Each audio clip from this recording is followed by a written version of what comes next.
So today we are exploring what it means to be 27. 27 is the age, man. It is. Look at me waxing philosophical. Can you tell I've been in therapy? And I was newly married as well at 27. Oh, wow. So a lot of new things. I think that's a perfect age. I could not see myself getting married right now. It's been rough. It's been rough, but also sweet in that there have been moments of clarity and levity. Something that you didn't feel great in the moment, in hindsight, you realize I needed to go through that in order to become the person that I am today. Well, I just remember limitless possibility. I just felt like anything was possible. Anything could happen. You know, I felt alive. When I was 27, there was a path.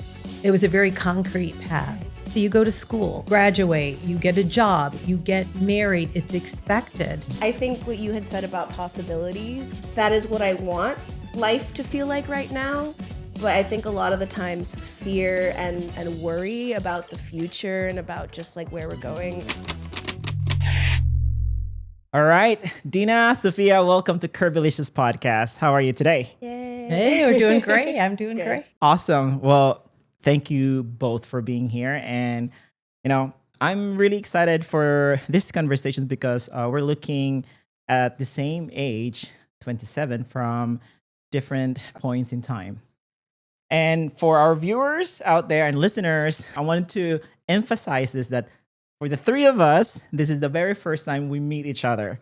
This is going to be a lot of fun. Okay, so let's start a quick introduction.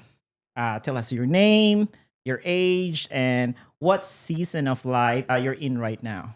Sophia. Hi, I'm Sophia. I'm 27, soon to be 28. And I feel that I am, I guess not a season, but I always joke around that I am in second puberty right now. Because, yeah, I think your 20s, when you're younger, you glamorize it a lot. You think that you're going to have everything figured out by the time you finish college, and you're going to immediately jump into a job, and you're going to know, like, everything's going to fall into place, and you're going to check off all the stuff on your list. And I'm here to tell you that is a lie. That does not happen. And that is okay. And that's, like, I think a lot of the lessons that I've been taking in my 20s of learning to be okay with that it is also, when you are an adult, when you are, 27 or older, you are not aware of life. You are learning in the process. Right. Tell us about what you do right now. What keeps you, what takes up most of your energy right now? Yeah. Well, right now I just finished grad school, got my Master's of Fine Arts in Theater, Film, and Television. And I was a former theater kid, actor, but right now I'm doing writing, editing, and directing. So I'm just trying to get work. Who wants to hire me? Shameless plug. But yeah, just working on my craft, working on building my portfolio, network, learning how to plan my life outside of school and outside of structure. Yeah. Oh, well, I'm Dina, and I'm 56. She looks great. Oh, thank you. And season, I would say I am a fall for sure, because fall, it can be beautiful. I mean, you've got the colorful leaves, it's crisp air, you feel good, it's sunny, but then the next day it could rain, it could be dismal, the leaves are going to fall. Yeah. And it's like I'm kind of in this up and down momentum right now in my life. Yeah. Mm-hmm. Awesome. Yeah. And what takes up most of your energy these days? Work. Okay. I'm in sales. Okay. And so that's kind of a constant right now for me. I don't have I need a hobby, basically. Maybe we can talk about finding one Crochet. for me. Oh, okay. I am a mad crocheter. All right, nice. There you go. It's beautiful. All right. I'd like to do a flavor check-in. If life at this moment had a flavor for you, what would it taste like and why? Let's start with you, Dina. It would taste like licorice. Licorice is strong. I'm not so sure I like licorice, but I'm not so sure I don't like it. I'm like, I'm on the fence. Mm-hmm. So that's how I feel right now. Bittersweet for sure. Me being 27 right now and in my 20s, is a very different time than like when you were in your 20s in terms of like just the landscape politically and just socially, emotionally. Obviously, every generation has its own series of trials and turmoil, but it's been rough. It's been rough, but also sweet in that there have been moments of clarity and levity. Something that you didn't feel was great in the moment. In hindsight, you realize I needed to go through that in order to become the person that I am today. Look at me waxing philosophical. Can you tell I've been in therapy? Well, I can tell that both of you come with great wisdom, and this is the most exciting part of my passion project is to sit down and listen to different wisdom. I can sense the energy is so palpable right now, and I love it, and I hope it transcends to the video and to the listeners. So today we are exploring what it means to be 27. One of you reflecting back with perspectives, and one of you living it right now. So there's no right and wrong answers here, okay? I'm in the middle. I'm 42. So You look great too. Yeah. Oh, thank you so much. Drop the skincare routine, both of you. Yeah. So let's start with you, Dina. Looking back, when you think about being 27, what did life feel like for you at that time? And what mattered most then? Well, I just remember limitless possibility. I just felt like anything was possible. Anything could happen. I felt alive. I felt really healthy. And it was a fun, joyous time for me.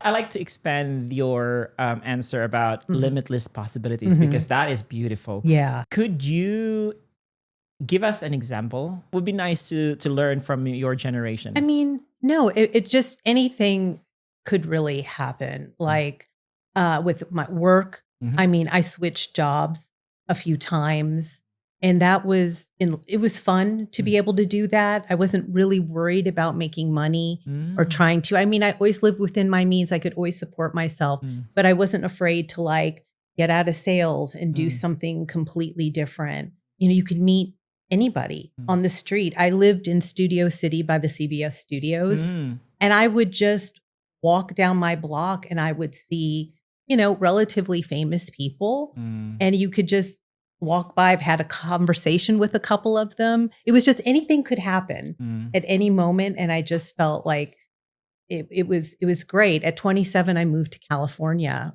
from the East Coast, so that was all new to me too. And I was newly married as well at 27. Oh, wow. So a lot of new things. Oh, my God. Yeah. 27. Wow. 27 is the age, man. Yeah. It is. Wow. What do you, what stood out for you for that? No, answer? I'm just I think it's so interesting. So what age were you then when you met him? I was 27. Okay. And then you got married. And we got married real fast. Wow. I've got some life lessons about that. Wow.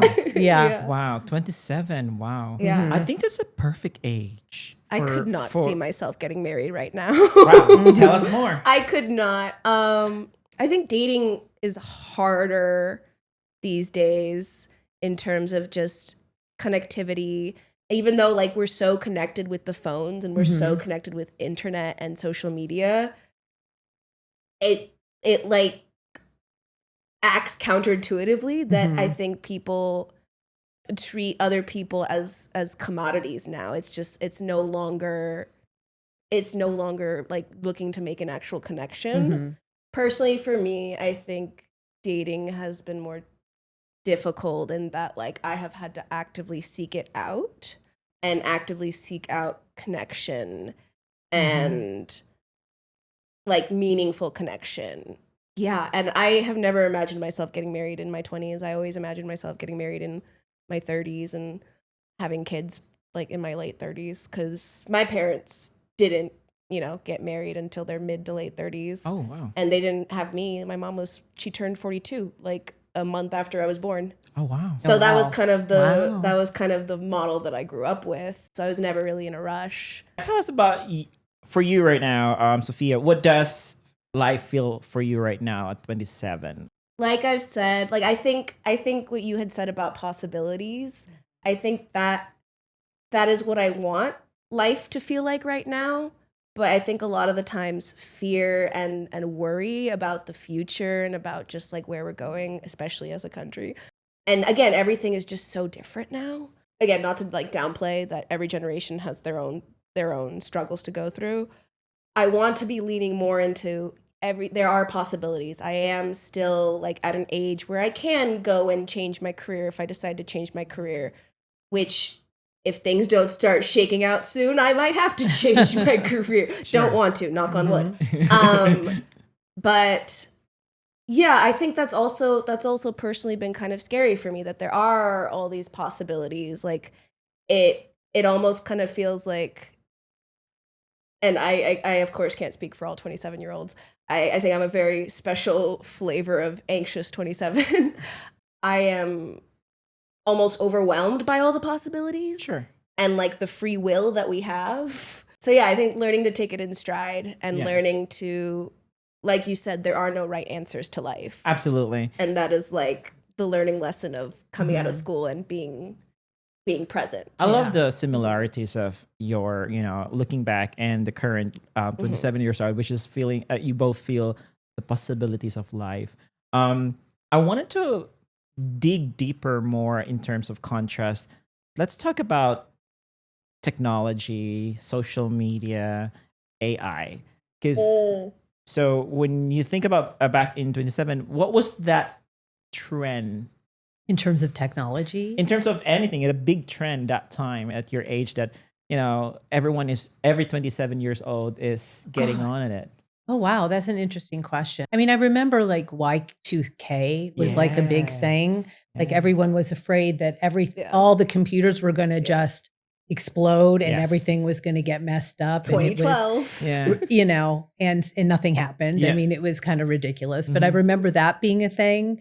In terms of like a trend, I would have to think about that a little bit. I don't know if I recall a specific trend. I don't know. Parachute pants weren't a thing then. I don't know. Were they? I don't remember. Being at 27, that time for women is an ideal to get married? Oh gosh. I mean, in terms of that, yes. Yes, I mean, I when feel I that was too. 27, there was a path. Yeah. It was a very concrete path.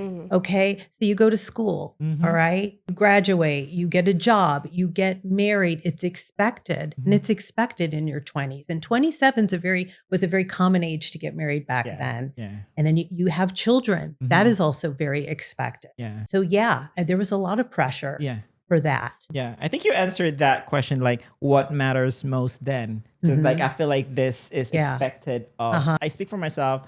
It feels like I have a script to follow, go to school, get a job, then build a family. But that is very big contrast nowadays for... That's completely changed. Completely changed. So I think Sophia could just share more about this. Oh boy. Yeah, no, I think it's really interesting what you're both saying about like this prescriptive path, because I think that was especially like, that was the precedent that was like set by the baby boomers. And I think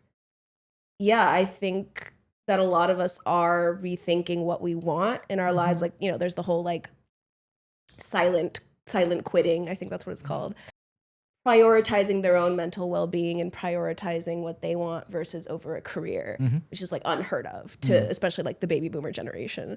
Like a lot of people don't want kids because it is financially very prohibitive. Yeah. That's very interesting because again, we're talking about, what feels heavy, what feels confusing, or important in the season. And it sounds like for your generation is like, this is something very heavy for you. And for your generation before, this is like something to be excited. Yeah. I mean, there was a lot of societal expectation. Absolutely. And, I didn't have children of my own. And so that was going against the grain. So you were always questioned as a woman, like, you don't like kids? Yeah. Why don't you want to have children? Yeah. What's wrong with you is the undertone of all of that. Yeah. And that is such freedom I see it as such freedom today. You don't have to deal with that. If you don't 100%. want to have kids, you don't have to. There's no societal pressure to have them. And I think that's great. that's a little bit of progress that I see. The younger generations are so they have this a la carte of like options, Yeah. that I feel like there's such a carefree spirit in a way. For my generation, I sometimes look at it as like very irresponsible, but no, they're like so carefree. We don't care about having a house. We care about traveling. It's just a different perspective and lived experience of life, I guess. No, I think like when you said, "Oh, like I don't care about having a house," I care about having a house. Okay, great, wonderful. Like I would like children in the future. I'd like that stability. But I think realistically, a lot of people like my age won't be able to afford a house because of the way things are right now and the way the world is shifting. It's just not sustainable. And I think like because of that, a lot of us are choosing to change our goals and to change our expectations. Like I make the joke of me and my friends are gonna put in the money for a pal's mansion because that is what's sustainable. Oh, did you know about this? Yeah, I've heard about that. No. I'll send you the information. That is so cool. I love that. Yeah. I think a lot of older people who are also, getting homes with friends and things like that because their spouses have passed and they can't afford, their home maybe on their own. And so that's a bit of a trend that I've read about anyway. Oh, that is so exciting. Yeah. Oh, wow. I have no idea at all. Like, it's like a community of single people. Yeah. And that's a brilliant idea. What stood out for you from all what she just said?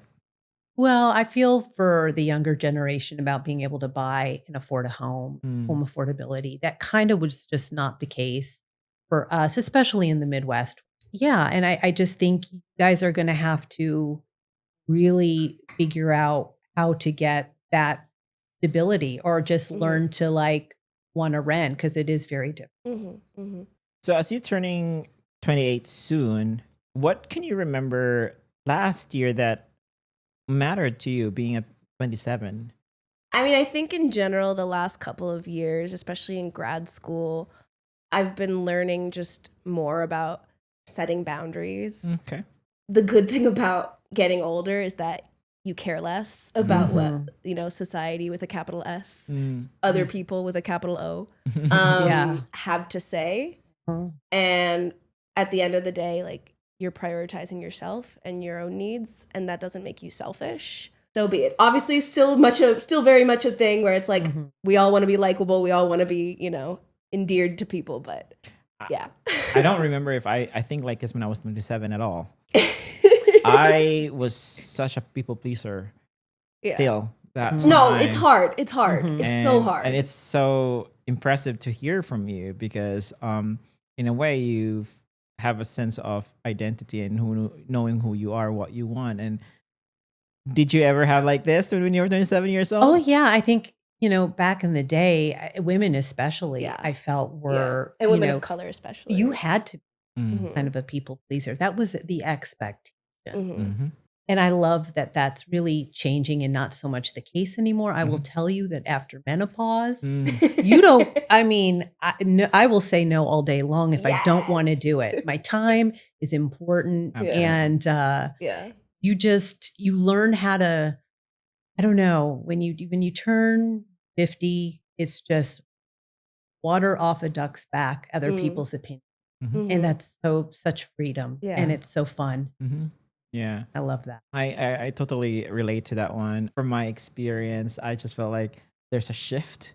I started to have this huge awareness to things. And that's really the key, the awareness. And started to be very, very mindful. So to me, I'm very curious to learn about if we can step back a little bit and think about what do you think actually mattered more than you realized at that time? I think in general, and this is again another lesson that I am trying to beat into my head multiple times. Like I think being present, really being present, and stressing about the future or wondering about the future, and in the meantime, I'm letting the present pass me by, and that's not something that I want to look back on my 20s and remember, oh yeah, I was so anxious about X, Y, and Z. Just accepting what it is right now for what it is. Just like I'm still like scratching my head right now, like in my head, because like I would never. I remember I was so impatient when I was 27. I'm very impatient. I just have been through a lot of therapy. Yeah, and I don't know. I mean, with social media, I know. The comparison is Yeah. the thief of joy. Exactly. That's what I was going And for. so that would have been hard for me back then to see what other people are doing. Oh, Yeah. they're on vacation. They can afford Aruba. Yeah. Why am I working a 9 to 5, Mm-hmm. doing something I don't want to do? Because you keep saying, I do a lot of therapy, and that's another thing. I didn't start therapy until like 5 years ago. I mean, obviously in Asia, it's it's like, what is that? Yeah. Yeah. What is that? So that again, it's just very mind blowing for me to have that wisdom and to have that live experience as you are right now, because you sound like matured and in your 40s. Like I told you, I feel like I'm 800 years old, a millennia. But don't get me wrong, like there's a lot of you right now like this, and I don't know what food did you eat, what milk did you drink, but you guys are like way The milk of capitalism. It's like, dude, where did you learn that from? Yeah. I remember I was partying when I was 27, and finding the best connection, finding who's the right connection to be with. Yes. Yeah. Can you tell me a little bit about your experience? I mean, well, I think back in the day at 27, it was all about drinking, socializing, having a good time, making some decisions. They're paying off a lot of times. It was a great time. And I don't think 27-year-olds today are really even drinking, are they? I don't know. Yeah. I don't drink. I'm also an outlier. I'm not much of a party person. Okay. Yeah. So like even in college and stuff, I was never really like partying a lot or drinking a lot. But yeah, I do know that there is this whole movement of like Gen Z that don't want to drink, and they prefer to just kind of Vape. Vape. Yeah. Oh God. I don't vape that's kids. scary. Don't vape kids. Yeah. What about you, Dina? What do you think actually mattered more than you realized at that time? I would say appearance. Oh, Speaking as a woman, that you were really judged on your appearance. It wasn't about how smart you were, how fun you were. It was how you looked. And that was on every magazine, every TV channel. That's the kind of message we're getting. I was getting that from my mom. You've got to be this weight. You've got to wear this makeup. You've got to wear your hair this way. It was all about being able to meet a mate and be attractive. The opposite. No, gender. that resonated to me a lot. I think that question I have earlier is like trend, like fashion, right? Like Yeah. belly buttons or the Oh yeah, it is. Yeah, like right. everything's like showing the midriff Yes. and it's a crop top. Yeah. Yeah. And I remember feeling like if I don't have it, I'm not cool. And again, that is like how the culture and society conditioned you. Version now, with social media, that is also amplified in a different way. How do you see that? Yeah, I think it's interesting because like in my household, at least with my parents, my mom, she would never say anything like that when I was growing up, or even now, like appearances never really mattered to her. I mean, as long as you were put together. Right. But it was never about like, making yourself appealing to men. But there is also, on the other hand, the social media aspect, the Instagram aspect of you see all these trends, all these beauty items that are being pushed. So there is that. I think that's where the pressure is coming from. That's why you have like 12-year-olds in Sephora trying to get skincare products, which they don't need because of this push for consumerism. Yeah. There's a very good word that you brought up, which is comparison. back then, what was that comparison look like? For me, I'm half Indian. Mhm. Okay. So I had dark hair, dark eyes. Everybody in Michigan was a blonde, Yeah. blue-eyed. Cheryl Tiegs at the time was big. You had to be very thin. I couldn't be that beauty image. I was a little chubby. It just was very difficult. And I remember being 9 years old and trying to work out, trying to lose weight. And I had friends who would come over. We'd go to the basement and we would just run and try and shed calories because we wanted to be fitting into our Gloria Vanderbilt jeans. And that's what mattered.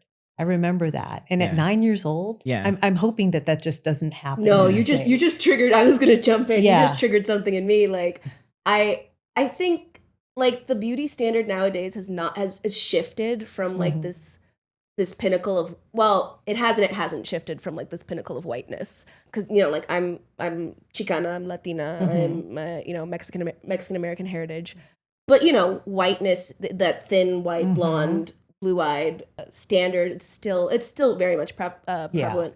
But also I think like with the rise of Instagram, there's also been, like the desire for other non-white traits, like, a curvy body, big lips, and like traditionally quote unquote non-white. The Kardashian effect, right? Yeah. But also at the same time, there is still like this messaging of like yes, maybe maybe you fit in the standard in these non-white ways, but you're still expected to conform to the white ways. Cause like I remember when I was in kindergarten and I was in a mostly white school for like a mostly white affluent school for the most part.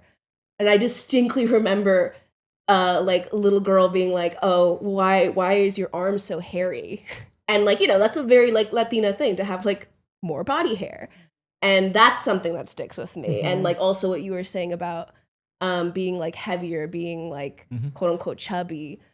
Yeah, I distinctly remember that too, growing up and like feeling like I didn't fit into that beauty standard.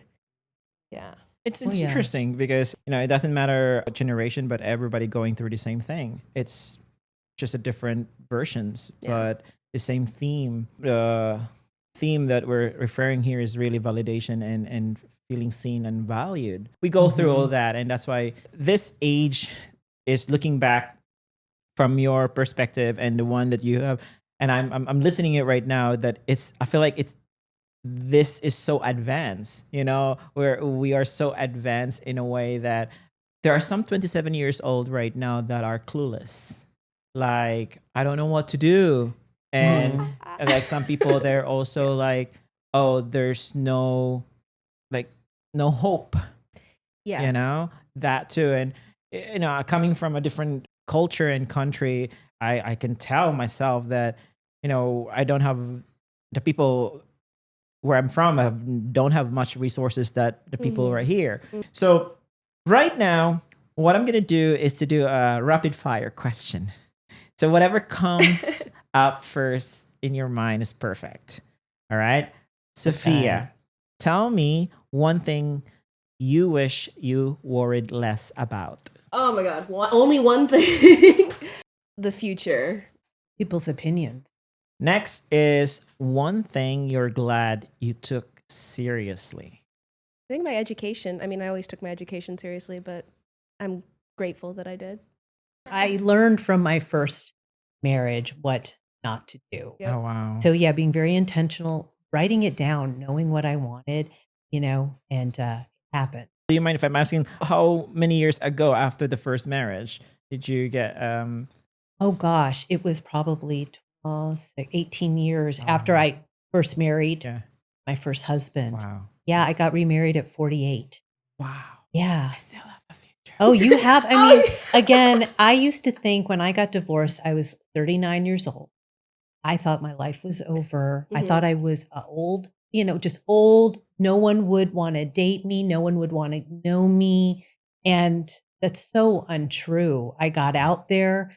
I did something that scared me. I'm like, I could either jump out of a plane or I can do improv. And I went and I did improv and I was scared and I didn't know what to expect. But I'm like, I'm so proud looking back that I did that. Yeah. You know, I wasn't the best at it, but I enjoyed it and made a lot of friends. I love that. I just believe that, again, if you are living a life, a script given to you by a family and society, then yes, you don't have a room for intentionality because you just Right. follow the script. You're not living for yourself. Yeah. I think like I always like use the analogy like your life is like a bus. It's a big yellow bus. And are you a passenger in the bus? Are you driving the bus? Is your family telling you where to go, what to do? Or are you determining that? And that's like, podcasts like this, books. The reason why I transform and had some breakthrough, because when you realize that you are not alone with your own story, and I'm like, holy crap, like she too or he too. Yeah. It's like I have a language of my experience, and that is just such a big relief for me. There is a way out, and that's the biggest thing. The next step is, what would you do? Do you just like pass it by, or do you do something about it? So thank you for that. Okay, the next one is one decision that changed your path. I was initially pursuing biomedical engineering, and I mean, I had always had a love for theater, and I'd always, been interested in science. But when I went to college, I told myself, no, you have to like do a real job. You have to have a secure job.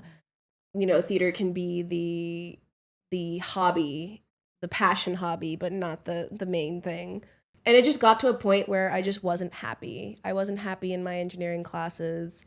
And I just made the decision, fuck it. You only live once. Just pursue what you want to pursue. And I changed my degree to theater arts and performance studies. Wow. And yes, sometimes I look back and I'm like, was that the right decision to make? Yeah. But trying to lean into the fact that you have a passion for a reason, you should follow it. Yeah. And like the blessings and the opportunities will come. It's the spark of passion. It's what brings joy and also heartache, but for the most part, joy. What about you, Dina?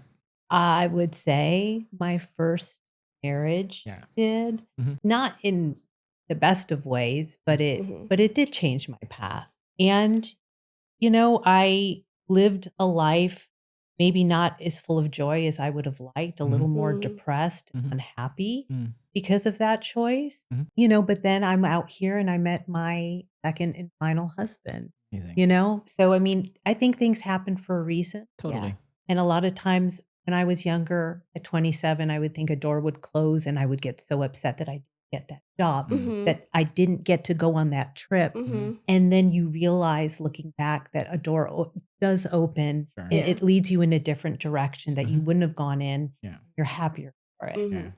So, yeah. I love both of your answers. For me, I left my family when I was 19 from Philippines to Bangkok, Thailand by myself. Wow. It's a new country. I don't speak the language.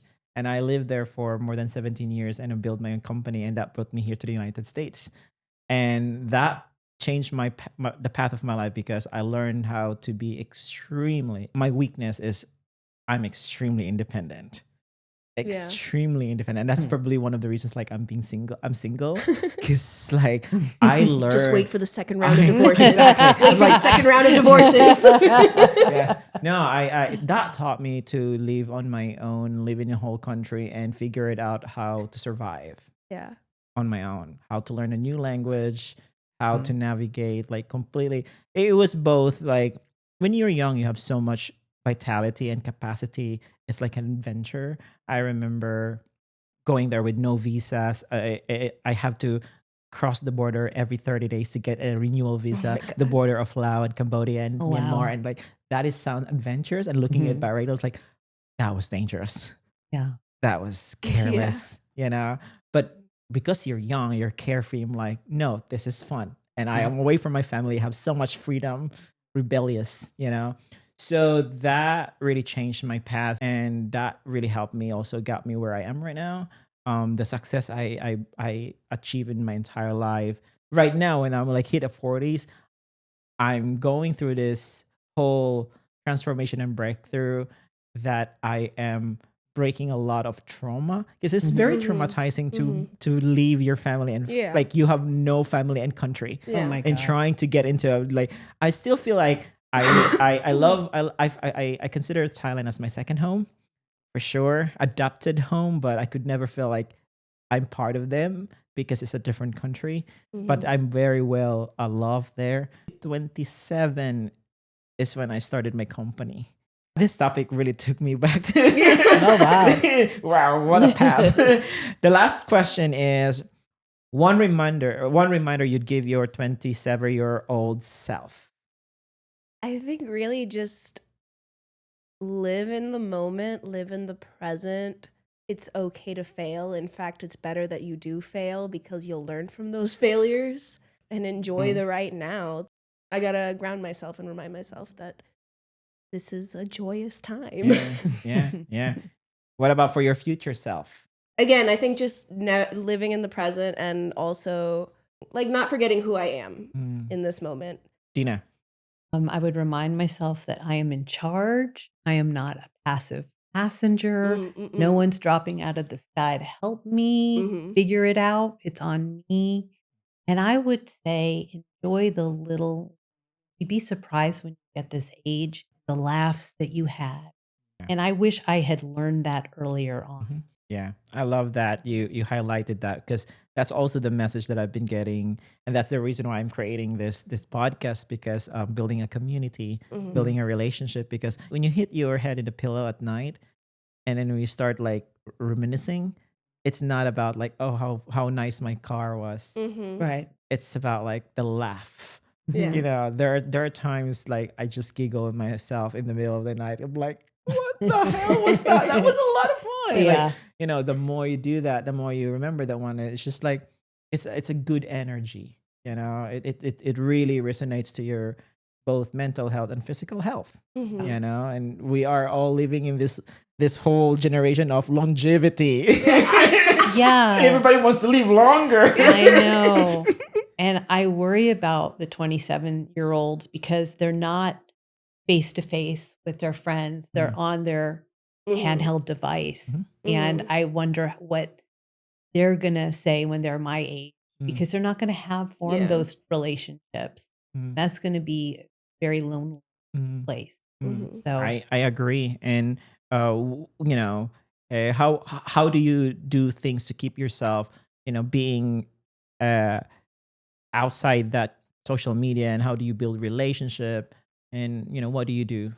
Yeah, I think it's very hard building like new relationships for sure because of the whole social media and also just like, you know, living in LA and like getting to coordinate and like getting people to meet in person, even like new people that I meet and like new people that I connect with. But I think like for me, I'm just, you know, again, forcing myself to get out there, forcing myself to socialize, to do things that I want to be doing, and then like finding people with like-minded community. Because I think there are a lot of people like my age that are tired of social media and they do want like there's you know apps now that you can join and meet up with people that you don't know just because people are seeking that companionship and they are seeking that. I'm also super spoiled because I'm still in contact with, you know, all my friends from high school and college. That's so That's nice. amazing. And That's so nice. So that's the thing, like connectivity, it's a dual-edged sword. Like I Mhm. have friends on the East Coast still from undergrad that I still talk to because we have like the phone. And like, it sucks that we can't be in person, but so it's a dual-edged sword, the whole technology thing. Right. But yeah, I think a lot of people of this generation are definitely wanting to seek connectivity. And like, that's why there are like these events and these apps that are trying to address that need and that desire, because I think people are tired of the dating apps. People are tired of social media. Like they really want to just connect. Yeah, that's very good. And I think this is a very good segue to the next question is, if someone listening right now or watching right now, 27 or remembering that they're 27, what is one perspective you want them to hold gently? I mean, I think it's want people to focus more on relationships and cultivating the relationships when you're younger. I think there's something about when you're in high school, when you're in college, those friends last you a lifetime. Yeah. It's really hard to make friends. At least it was for me in my 30s and 40s. It's very difficult. Yeah, especially in LA, everyone's kind of flaky and people have their own stuff going on. Urban and they're sprawl. and their families. And then when you get my age and you're kind of at that, empty nester time, you realize, oh, wait a minute, I don't have the kids, my stepkids to focus on. Yeah. And I need to figure out, like, I need to get more friends. I need to get more hobbies. I'm starting to think about retirement at this age and what in the world am I going to do when I retire? Because I need to have those things. Yeah. Those are very important things. Yeah. I mean, I think in general, just be kind to yourself. I think it's, especially like this generation right now, like my generation and younger, we are growing up and like maturing and learning in a very scary, turbulent time. And I think just having patience and kindness and grace with yourself, that like no one journey is supposed to look a certain way. Like you were saying, like, you went through that as well, like thinking that you had to follow the script, but it's okay. We can burn the script. We can tell the script to go to hell. Yeah, absolutely. Well, and encouragement to everyone that, if you want to build a relationship, there are elderly people who are so much time and so much wisdom. Wait for the second round of divorces, as my friend says. Wait for that round of divorces. So much wisdom that you can have a conversation about life, And I remember I was like, wait a minute, I'm heading in that direction anyway. So let me start the seed right now, because I get that. Like I moved here in LA a couple of years ago, and I still feel like, I don't have the tribe. I know people, but you're looking for that tribe and community that you really have that delicious conversation, meaningful connection. And, when you really start young, all you have to do is really maintain it. Yeah. That's what we are trying to say, Dina, right? It's all about like start there, and then the rest is just maintenance. Right. Yeah. Yeah. And I mean, we didn't have social media. Well, we didn't have social media back then. No. So it was, when I moved around a bit, and I just kind of thought I would make friends in the new spot. And then your first job, you realize, oh, wait a minute, there's not a lot of people my age here. And you really don't make those same connections. So invest in those friendships when you're younger. Absolutely. Yeah. Absolutely. Yeah. So to wrap it up for the final question, what do you know now that you don't know then? Well, a lot. I was 7. I'm gonna think of from a high school perspective versus now. I think 7. Let's just keep it like 27. Let's just give it 27. What do you know now that you didn't? Because you're turning 28. Yeah. I'm pretty sure there's a big shift right now. You sound like, from all the stories that you shared, you are embarking this new time. Yeah, that my life it's not gonna fall into place in terms of like the script, and that is okay. Like, it doesn't need to follow a rigid schedule or a rigid set of rules. To quote my therapist, you could should yourself all over the place, but that would distract you from what is. And I think, that I am working through it now, and it is okay that I don't have it all figured out yet. And that would horrify younger Sophia. I don't know. That perm back in college was a really bad idea. I know that now. But I'm just going to say relationship. I mean, again, I can't hammer that home enough for me. Yeah. It's just the relationships are what matter. And I'm just realizing that. Guys, thank you both for your honesty and thank you for your presence today. What stood out for me from that last answer from you, Sophia, is self-compassion. And yes, and that is very important. And also, like, with the relationship to yourself, to be more self-compassionate to yourself, because I think, when you have that to yourself, that definitely resonates to people, and that will Mhm. build you more connection. Mhm. So yeah, my hope is that anyone listening and watching this one feels a little bit more compassion, for where they are and Mhm. where they've been.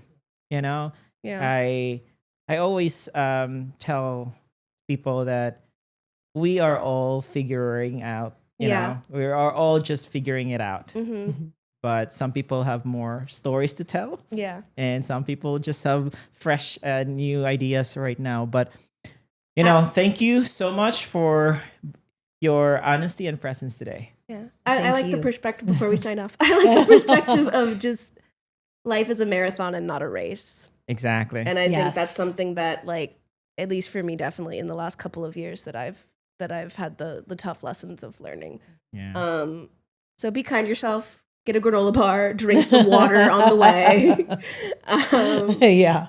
Yeah. Yeah. That's awesome. Well, we'll close it right there.